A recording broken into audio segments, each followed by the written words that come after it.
to that, I'm going to talk about what I want to talk about. Although what you're talking about is a joke you want to give the audience, so it is a mutual moment. But ideally, up top, we want to validate the audience for what they're doing, and we want to make them known that their emotion, their times to emote, are we give space for that. So by the time we hit it, we sort of shush them. You can hear them stop their applause when you start talking because we're sort of telling them to do that. Comic before me did a 5-minute basketball clip. This is the guy. Oh, this is not you. Okay. Sorry. Okay, sorry. I'd gone a little bit. What is that link that's happening? Okay. So sorry, I went a little bit forward and I kept seeing this guy in the YouTube. But okay, let's keep going. I don't want to just like insult some random dude. Mr. Chicken Joe!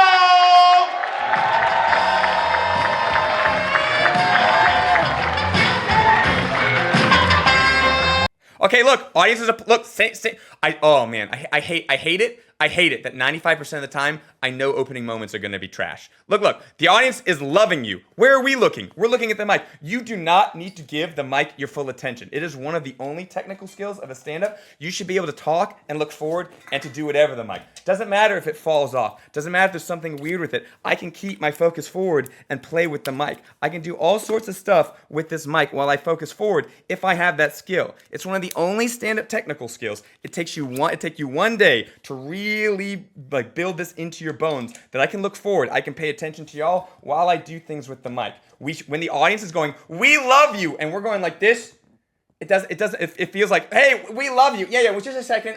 It's like meeting this person at a party. Hey, this is my friend William. Hey, how you doing? Yeah, no, I'll just be with you a second. Hey, how you doing? Even if I'm introducing myself as nice, this other thing took up so much of my attention when the audience is really going, "We love you." So audience first, because additionally, if something goes wrong when we're doing the mic, if we've met the audience first, hey, thank you so much. Oh, it's a pleasure to be here. Oh, you guys see this?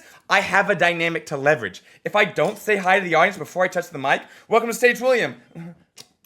Oh, I have to create that dynamic in a moment of panic to make this thing okay. So that's another reason why you want to focus on the audience first. 95% of amateur comics get this wrong. 95% of professional comics get it right. It's one of the easiest ways to make yourself seem better without doing much work. So it's like even with the so it's like I hate to harp on it, but it is.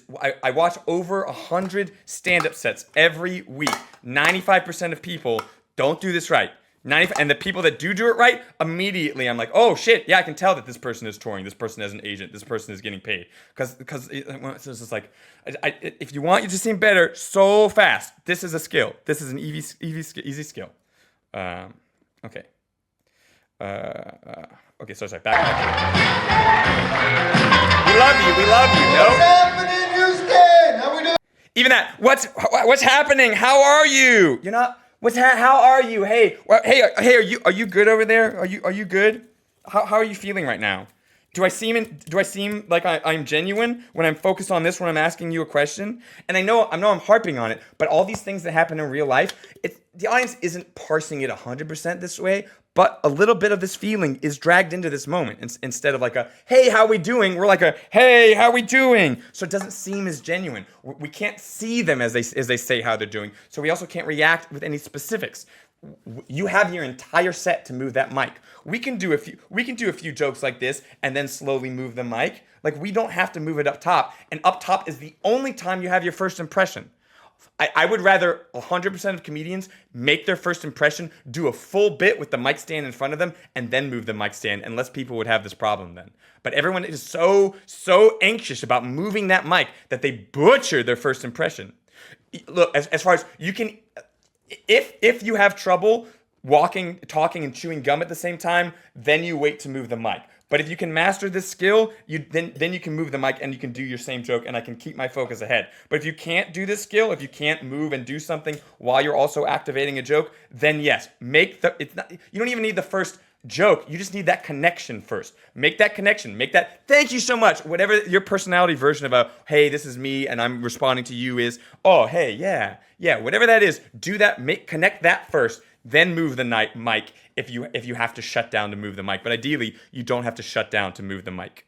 Go through the original. I feel like you need to add something so it's not just a biting bit.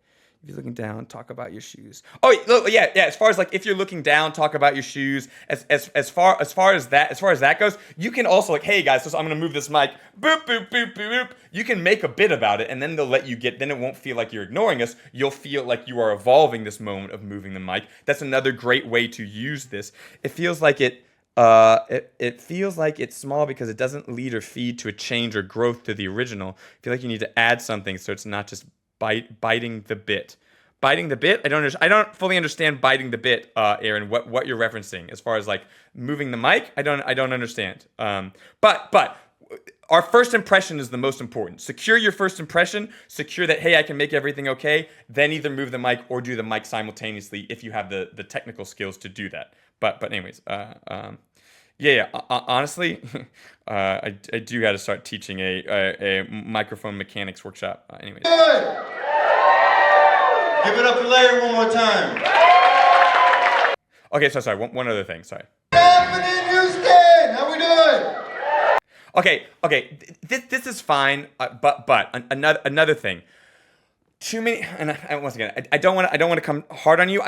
The audience still loves us. We're still gonna have a great set, but I want to posit all these things because they're overdone. How we are doing is overused, and additionally, the audience was just going, "We love you, we love you, we love you." Us saying "How are you doing?" is like the audience going, "We love you, we love you." Hey guys, do you love me? Yeah, we love you. Were you not just listening to us? How the audience is the applause that they just showed us that they are excited. So how are you doing sort of negates that we weren't listening to them. We can do like, oh, I love y'all's energy. We're going to have a great time tonight. There's a million other ways to activate that first connection and that applause without a how are you doing. Look, I don't hate how are you doing, but it's overused and there's a little bit of that dynamic to it. So look, if you want to stand out, don't do a how are you doing. I like the, hey, give it up for your other comics because that's like, hey, your friends are, that's also slightly overused, but it is like a, hey, these other friends that were your friends are also my friends. So, hey, we should be better friends. But how are you doing is a little dangerous. Give it up for Larry one more time. I'm so glad y'all laughed at that back. And then we say, give it up to Larry one more time. They're expressing themselves. They're saying like, okay, yay. And then you start talking. You interrupt their response that you asked for. How are you doing is basically asking the audience to applaud, but he already had it going on. Sure. So we ask the audience to applaud for someone, and then we normally I say, what's happening? Sure. What's happening is a little bit like, I mean, the audience understands it, but it is a little nebulous of like what's happening kind of. I'm not going to get too deep into it. But more importantly, when we do this. I'm so glad y'all laughed at that basketball joke because it's about me. Okay. Well, once again, I don't know if your experience on stage, the audio is the same as this audio source. For my money, we maybe cut in with that comment a little too soon considering what we asked the audience to do. But I'm willing to recognize that the audio source here was different than your experience here. And it's a pretty good timing. But all that being said, to not continue on the negative comments, I love that we start our set commenting on something that happened, a joke that was made, and bringing it into our set. The other comedians have done a bunch of hard work for us, building these sets, making the audience laugh. And so, it's very important to get that first laugh so the audience is like, oh, this is a fun, comfortable person. So yeah, use the work that the other comedians have done. Great job using something that's to say like, hey, I've been in this room with you. I can use a set that the other comedian has done to immediately get my first payoff. And I love how you laugh at it so you show that you are also being affected by this thing that you just shared with the audience. Great, after the intro moment, great first activation of our first like joke. What's happening, Houston? How we doing? Give it up for Larry one more time. I'm so glad y'all laughed at that basketball joke because it's about me. Hell yeah. Great, yeah, love that. This fucking head one on, Great vibing with them, great adding it, great space here. Unc ain't got the cardio like he used to have, man. What's up? You heard my name, ChickenJoeClark? I realize I look like every dude on Duck Dynasty. Great, great, great. And so this thing that a lot of comedians will talk about salient features is the fact about as soon as we walk out on stage, the audience makes assumptions about us, about like how we look, how we talk, how we act. And so there's tensions rising in their mind about like, oh, do they know that they look, act, sound like this? And so a lot of times the first jokes that you do, it is good to get those out of the way so the audience isn't continuing to wonder as we continue our set. So absolutely great salient feature joke to start. Classic, absolutely classic. It's not me. I'm welcome to Doug's. I was at a roast battle recently. This girl said it looked like I sell fentanyl laced moonshine. Great, and I like when the audience gets really uproarious that you laugh with them. You are being affected by the audience. Great back and forth, 100%. Yeah. Classic. Shit hurt, bro.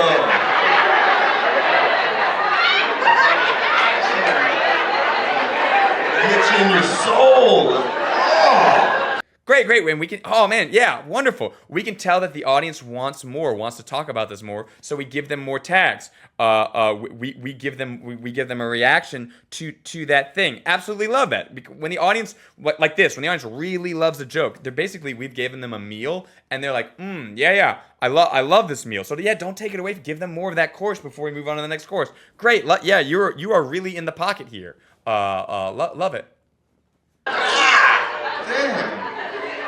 Sorry, to clarify, she's saying poke fun of yourself. It's not, you don't necessarily have to poke fun at yourself when you do salient feature jokes. You can do I know I look like this. It's more of resolving the tension that the audience might have made assumptions about us. Usually it's like self-deprecating or poking fun of yourself, but it doesn't have to be. It can be in a fun building up way as well. It's just sort of there are tensions, expectations in the audience's mind about us walking on stage from our general vibe. We just want to resolve them. Whether we resolve them by poking fun of ourselves or whether we resolve them in other ways, fine. But also comedy, traditionally drama is the purview of kings and queens, people that are higher status than us, and comedy is the purview of clowns and tramps, people lower status than us. So ideally we want to make ourselves seem more relatable lower status. So poking fun is not, is a classic and tried and true method. But if someone is not into self-deprecating humor, you don't have to go that route. Fucking crazy. I realize I look like the only wizard to get kicked out of Hogwarts for meth. It's not a good look, bro.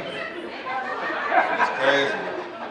Oh man, once again, this is what it's such a fun poetic description. Absolutely love this joke. This is just me wanting to play it by myself. I know I look like, first of all, from Twitch chat, I know I look like a billionaire UFC champion race car driver. Where I was gonna go is like, I know I look like the only wizard kicked out of Hogwarts for meth. Yeah, my house was, instead of like Ravenclaw, Slytherin, Hufflepuff, etc., you could have given your own sort of like, yeah, my house would have been blah, blah, blah. Oh, we could have stayed in like meth dealing wizard world, and we could have gotten a lot more juice out of that squeeze. Like, there's a lot of gold in that gold mine if you want to go further with it. You don't have to. Hitting it once is great, especially because that's the structure that they've learned, that, hey, one thing, one joke. But I don't know if there's another version of the set. I could listen to a whole 2-3 minutes about just sort of like that wizarding world joke if you're in for it in a different version of the set. But that's just to say, like, hey, great poetic building with that. Yeah, great. All these, great. Yeah, snort and smoke.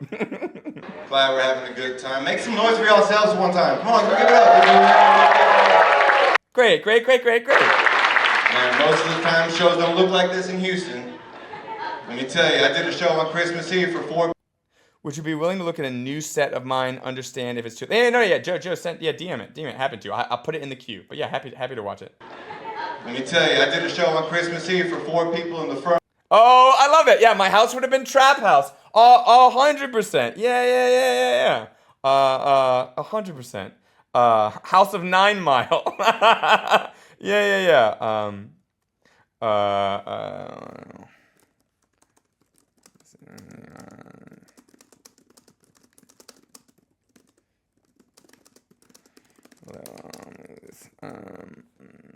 Great. Okay, let's keep going. Let me tell you, I did a show on Christmas Eve for 4 people in the front row. Saddest thing you ever seen in your life, man. I don't know why. I asked them, what brought you folks out tonight? They looked at each other, got up and left. 15 minutes of nothing but chairs, man. This is a blessing. Thank y'all. Great. I love that we not only we can make jokes, but we can celebrate the audience. The Sorting Hat would have put me in the halfway house. Oh, love it, Twitch chat. Yeah. Yeah, you see, it's like everyone. It's such a fertile premise. Yeah, but I love this as a way to celebrate. I like the crafting of this joke on a meta level in that it's a way to celebrate the audience. And so I was like, thank you guys so much, and make jokes just about like room size. Oh, absolutely love it. Drinking? We're all drinking tonight? Having drinks? Yeah. I can't drink. I got a real problem, man. And what's a great way so like we're sort of like, hey guys, are we drinking tonight? Respond, oh, I can't drink. So we're using the audience's response as motivation to get into our written material. Once again, we're activating a lot of higher level moves. That's the magic trick of stand-up. We need to make the audience feel like we're just riffing at them, but we're doing our written material. That's a great way to activate it. So we ask them a question like, oh, hey, you guys drinking? Well, I can't be drinking. Even instead of just being like, I can't drink tonight, instead of just like cold starting into our material. Absolutely great move. 100%. 3 drinks and I just want to fight everybody around me. I know that's why I don't do it. I know I had a real problem because I used to drink whiskey and carrot juice. Yeah, tastes like shit, fucks you up, but when you need to drive the car home safe, them carrots come in clutch, baby. Okay, I'm going to up the level of my critique, but because it seems like we got a lot of experience and a lot of time in the game. I will say this punchline is a little dense. It's a little like I like to do this because just like like melodic leads. It's like the musicality of it. This is a really long punchline. I know that's why I don't do it. I know I had a real problem because I used to drink whiskey and carrot juice. Yeah. Okay, great letting that information land and making sure the message land before we continue. Great. Once again, we're doing so many good high level stand up moves. Okay, but then the punchline. Tastes like shit, fucks you up, but when you need to drive the car home safe, them carrots come in clutch, baby. See how I'm like because the this but when the camera coming on, it's just a lot. Once again, it still works, but I think there's a way that we might be able to get two or three laughs from that punchline instead of making it one giant punchline. Just because it's so many syllables where we're throwing new ideas out before the audience can express themselves. So we might be able to have. We might be able to break it up in some way and have multiple payoffs. Once again, I love the payoff. It's just, do we see how like dense that in words that is all at one time? Driving straight, baby.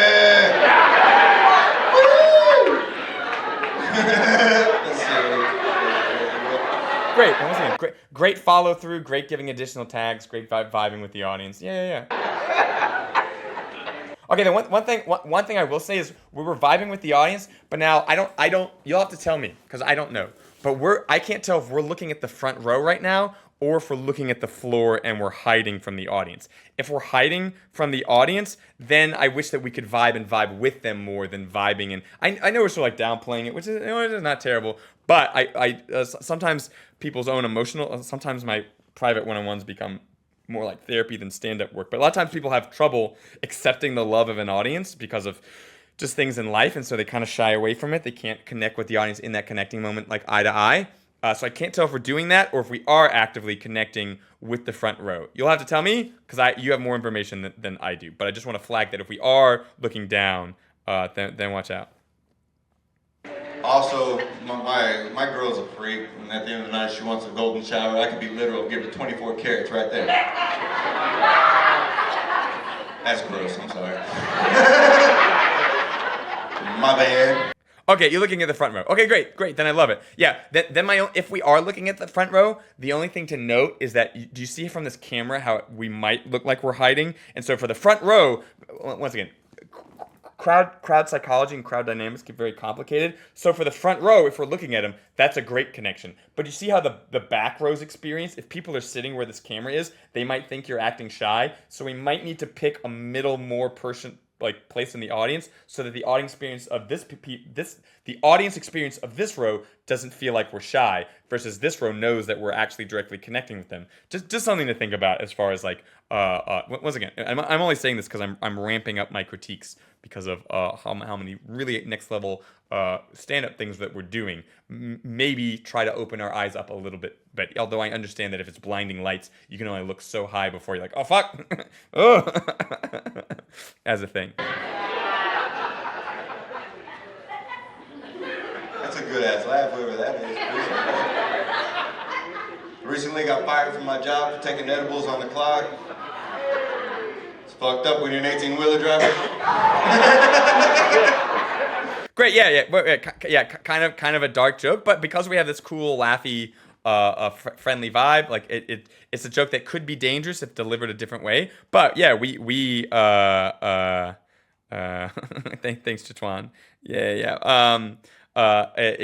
Great. Once again, great vibe. We can start to play with the more like darker jokes. And I as an audience member, I feel confident with you. I don't understand I understand for camera purposes. I need to look up more. It's not even for camera purposes. But like, is this camera like way behind the audience? Or are there people sitting like on either side of this camera? If there's people sitting on either side of this camera, their experience of the show is the experience that this camera is having. As in, they're seeing you looking down, and they may not know you're looking at the front row. They may think because we're looking down, they may think that what I thought about, like, oh, he's shy, he's looking at the ground. And so to them, we seem less like a confidence monster. But the front row would be like, oh, damn, this guy is a confidence monster and he knows it. And so, once again, as the bigger and bigger rooms we do, or the weirder shaped rooms we do, we just need to be aware that there's different audience experiences. I'm not saying you don't know this, but it is a higher level skill that like sometimes people are like, oh yeah, I was killing it, but really they're only killing it on part of the room because they weren't checking in with the full room. Versus one pocket of the room might have had a bad experience. Versus because of these nuances of it, people having different experiences based on their vantage point. So it's just something to consider. I didn't do any damage, I just missed my exit 8 times in a row. I'm supposed to be in Georgia, I'm in New Mexico. Give me 45 minutes, I swear I'm on the way, bro.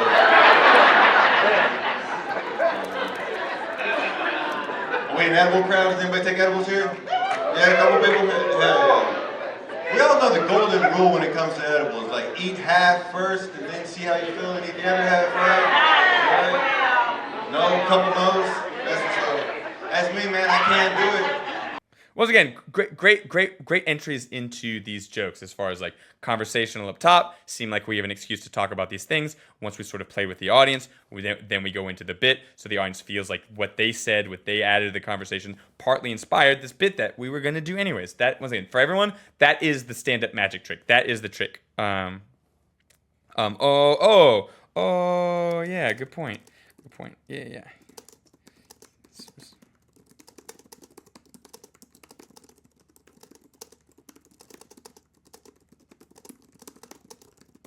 Distinction.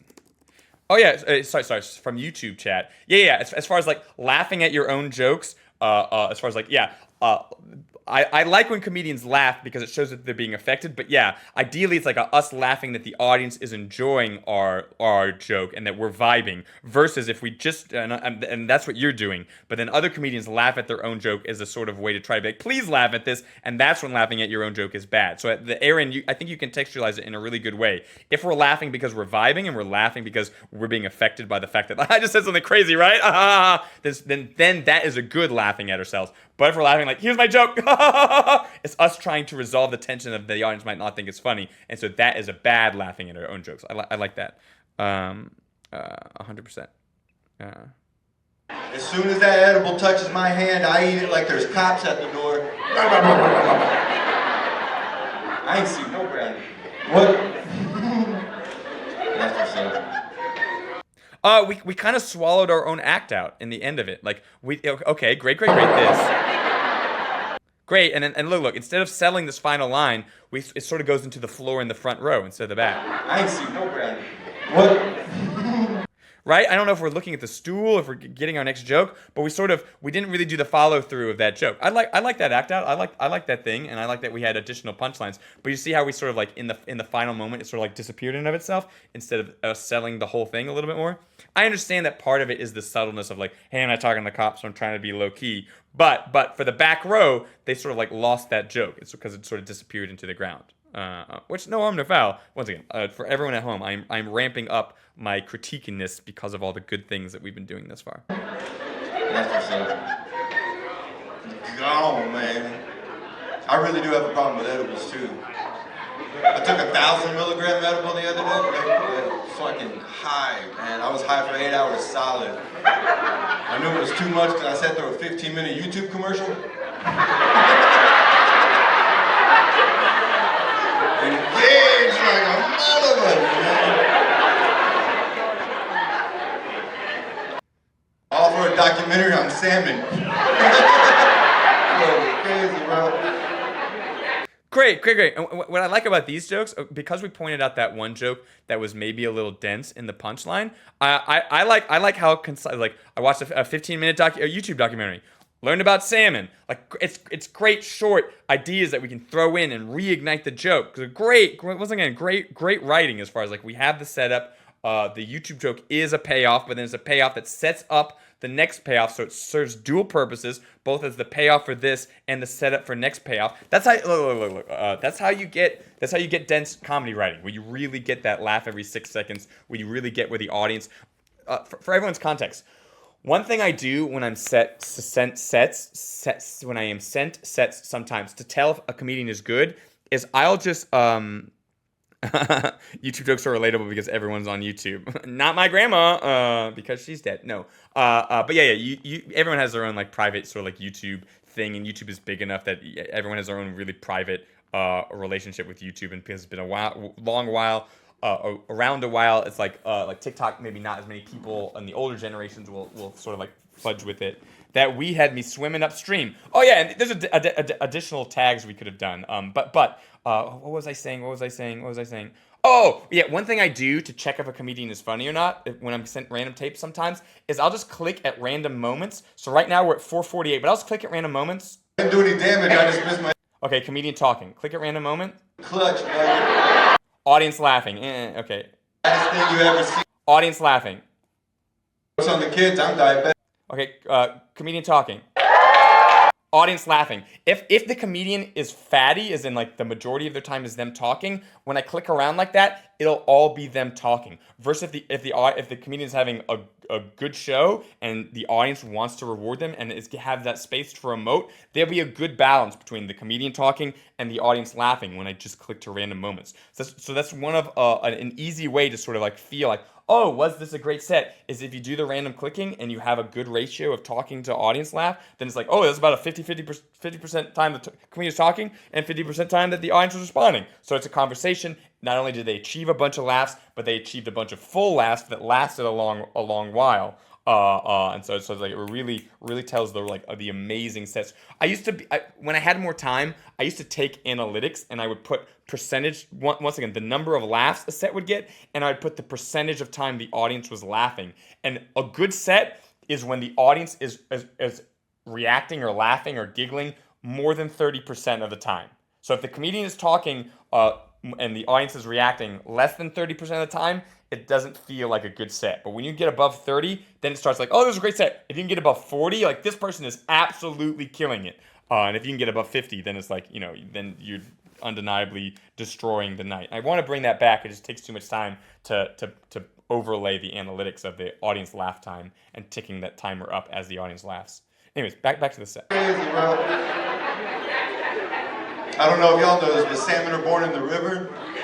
And they spend half their life into the ocean where they feel death approach. They remember the exact spot in the river that they were born in, fight tooth and nail to get back there and procreate and do it all over again. That's magical, right? When I'm high as fuck and I can't remember where I parked my car, it just makes me want to eat some salmon. Oh, once again, a little bit heavy expositional, but honestly, because we've been so tight and so vibey up top, I don't mind that we have a section that's a little expositional, but also makes me so hungry. I want to eat salmon. Oh, great writing is that we use a classically overdone, hey, I'm high, I have the munchies, but we've made it next level by making it, you think that you're going to talk about, leave the salmon documentary and talk about you being high again, But by you going back high again, by eating salmon, you've got it back to the salmon documentary, which makes the pathos of this like struggle of the salmons like even more important. Just bravo. Excellent joke, excellent writing. Love that. I don't even care that there's a little bit expositional as we try to like dump the needed documentary knowledge on us. 100%. Love that. Makes me so hungry. I would eat salmon. Such great writing. Love it. Maybe I'll remember then. Probably not.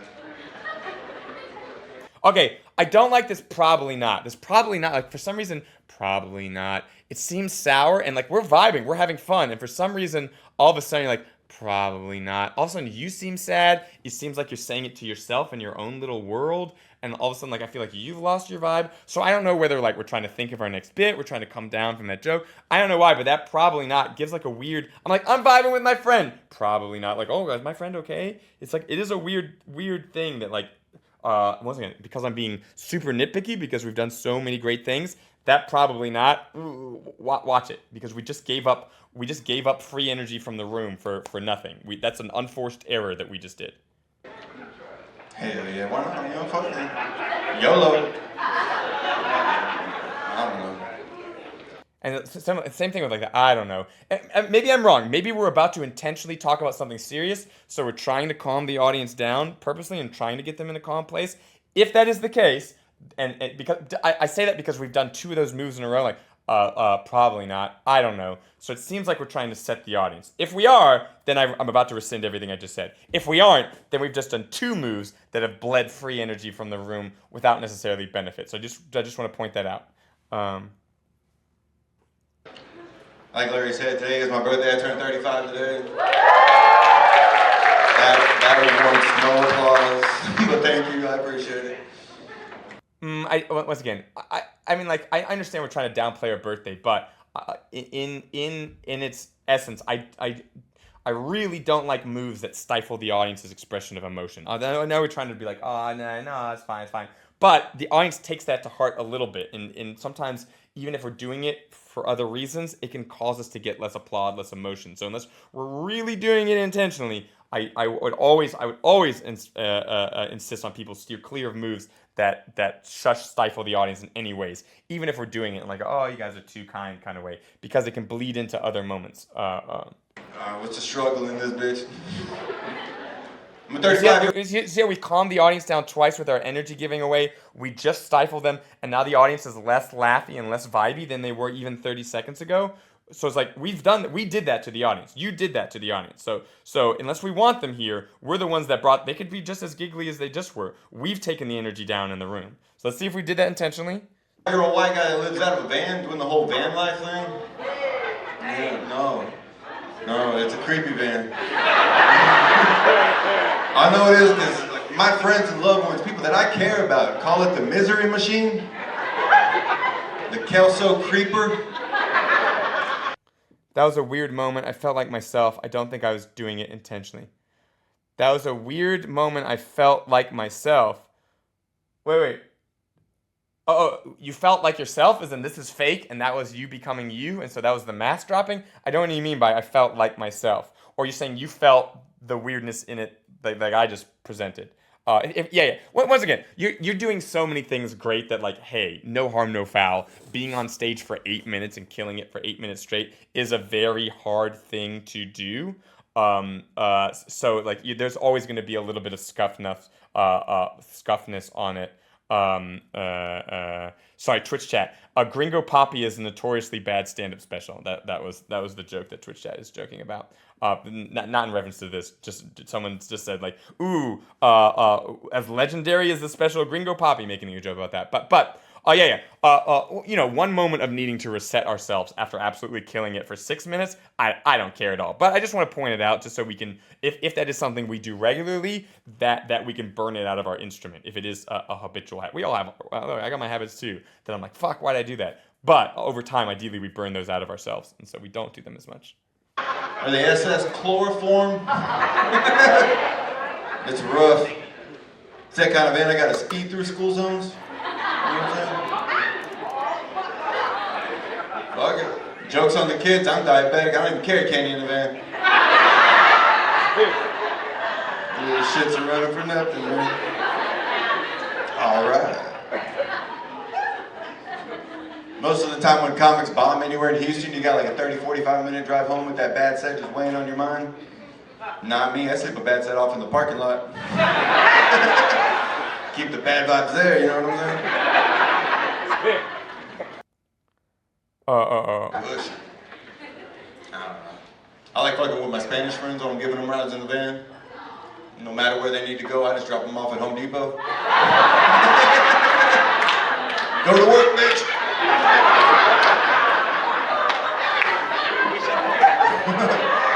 Watch out for that mysterious green van.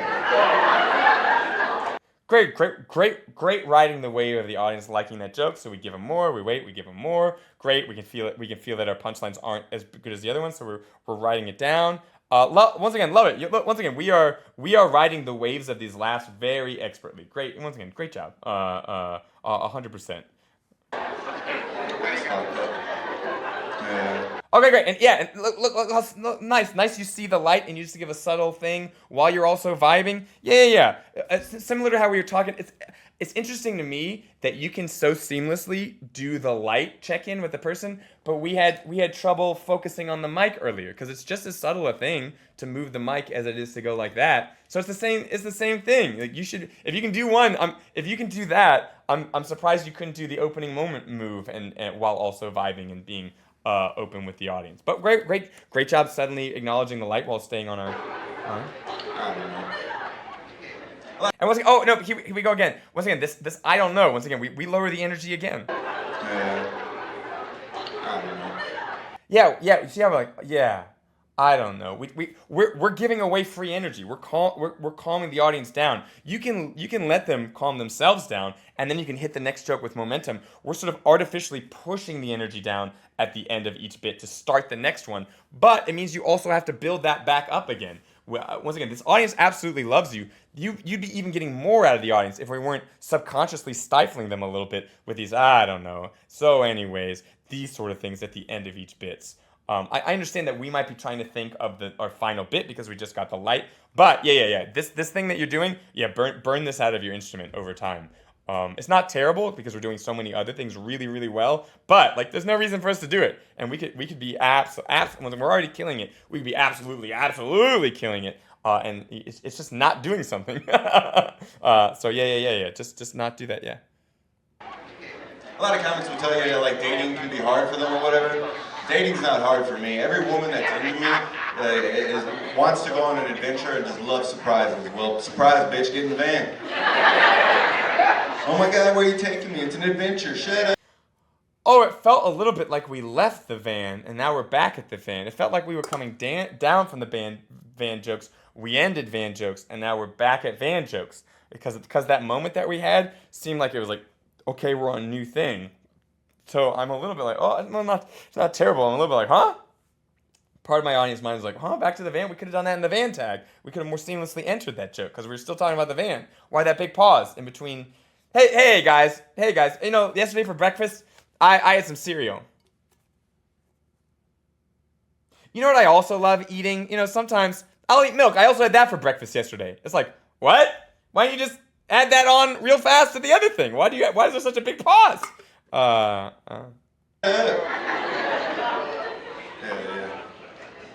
Yeah, even this, you see that? Hell yeah! It's a habit. At the end of each bit, we're freeing free energy from the balloon for no gain. It's unforced errors, and it is a habit now because it is happening. It's an adventure. Shut up.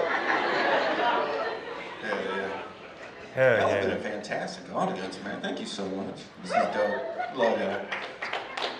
Give it up for yourselves, man. This is dope. Great acknowledging that first beginning applause and great activating that applause break. I mean, we pimped it out, but great. We had a small subsection of the audience applauding, and then by explicitly acknowledging it, we activated a full applause break because the audience does want to reward us. They do like us. Great move. I asked management to like do the show. Nobody asked. Nobody brought me. I don't know. For real. I asked the booker and she didn't reply to me for like a fucking month, and then I like Send her another message back, like, pretty please with little pray hands. Of course, baby. I'm like, all right. Okay, a little metaphysical thing. I don't know what the politics are around there. But I just want to flag to everyone, a little dangerous to be talking about the club that we're performing at and our journey to get on that stage to an audience. I'm once again, I'm sure you know the political reality with which you're performing, but I know some bookers that be like, how dare you talk about me on a stand? How dare you make it seem like that I didn't want you and that the audience loves you, and then I don't get to. It's like it could be dangerous to talk about them like on the wrong show with the wrong booker, owner, etc. Like you can get blacklisted. It's like just like dangerous. I just want to flag that. Yeah. Dope. Yeah, y'all been a fantastic audience. We're gonna go ahead and keep the show pushing. See you next time, ready? Hell yeah. All right, man. Yeah, you see how we shut down when we have to do anything mic related? We're like stun locked right now. Next comic coming to the stage is one of the hardest working women in the city and the flyest dressed tonight. Everybody, we're putting our hands together, We're ready? Come on, make some noise for Big Mama!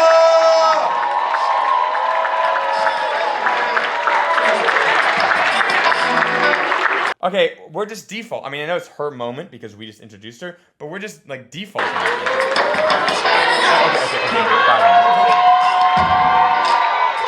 Okay, great. Okay, cool. So one second. Let's look at this outro moment. Of course, baby. All right, dope. It's dressed tonight. Everybody, we're putting our next comic ready. Hell, send her another message back, like pretty please with little pray hands. Of course, baby. All right, dope. Yeah, y'all been a fantastic audience. We're gonna go ahead and keep the show pushing. See you next comic ready. Hell yeah. Yeah, you see how like sudden it was a bringer show. No one brought me. Booker was happy. I did talk about her, but I do really. Okay. Yeah, our exit is just kind of abrupt. That we're just y'all been a fantastic audience. We're gonna go ahead and. You've been a fantastic audience. We're just gonna go ahead and do this. I understand we're trying to end it, but we're saying you've been a fantastic audience. But while we're looking at somewhere else, and now we're suddenly ending, and then we seem nervous. I understand that in this moment we're like, oh shit, what am I supposed to do? I'm supposed to introduce the next comedian. Who's the next comedian? Are they ready? Shit, I understand there's a lot of things happening right now, but. Instead of speeding up and then we get this nervous energy, slow down this moment, because especially we're activating other things that we can't necessarily do with our full brain power, like the mic stuff. So like slow down instead of speed up, because now all of a sudden I'm like, who are you in this nervous moment? Keep the show pushing. See you next comic ready. Hell yeah. All right, man. Oh, hey, Joe. Honestly, hey, thank you so much. This was an absolutely marvelous set. I look. A lot of this is, indie beginner comics, so I have to talk about you did this wrong and you did this wrong. So absolutely, so many great moves that we did. Hey, I'm following you back. Absolutely love it. I'm a fan. Don't be a stranger. You have any other sets to shoot out? If you ever want to workshop material on or off stream, hey, give a shout. I appreciate you offering up your set. Do you mind if I share your hashtag with Twitch chat and YouTube chat if other people want to follow you? And once again, great job. I want to give it up for Joe. Absolutely great set. So many next tier, like next level, top level comedy moves that we did, as well as like nice riding the wave of the audience. Great writing, especially with the I was so hungry, I could eat salmon, we're going away, no, we're coming back. Oh, absolutely amazing. Yeah, just a few things with like energy and that intro and opening moment. As soon as we have to do one of our technical things, we got a little stun lock. So just work on that technical skill, and then we can go into the set with more momentum. Allow time for your applause. Once your applause comes, then thank the audience over the applause and keep your energy up. It's quickly announced. We sort of thank the audience for them being a good audience twice. Once in a really good way, and then once in a really fast, hurried way. We only needed to do it once, and then we could have gone into the next thing. How do I get on this? Hey, mentor, DM me a link. I can put you in queue. 1 second. Yeah, 1 second. But I will drop that handle, but first I got to make sure I have permission to drop that handle. Okay, great. Okay, cool. Here's the handle. Twitch chat, here's the handle. And YouTube apparently is the same handle. Great. That is the handle if you on Instagram, ChickenJoeClark on YouTube, Instagram. Also, great branding in that Joe Clark. Probably many people name Joe Clark, but adding a chicken to it, probably becomes a lot easier to find you. As far as SEO and all that, Hey, great branding as well. So many next level things. Okay, let's get the next comedian up. Next person I have in the queue. First of all, Daryl, are you in chat? Daryl, I have not forgotten about you. I'm gonna do yours after stream if you haven't hit me up yet. If you're on stream, I can do it now. Otherwise, next is I have Joe. I have Joe's clip. Joe, you are up next. One second as I do this Google Drive link. Hopefully I can watch it in the Google Drive. Hopefully I have access. All right, everybody. It is my pleasure to bring up our first. Okay, one second. Making sure I can see all this. Hey, Joe. Pleasure. One second. Checking all the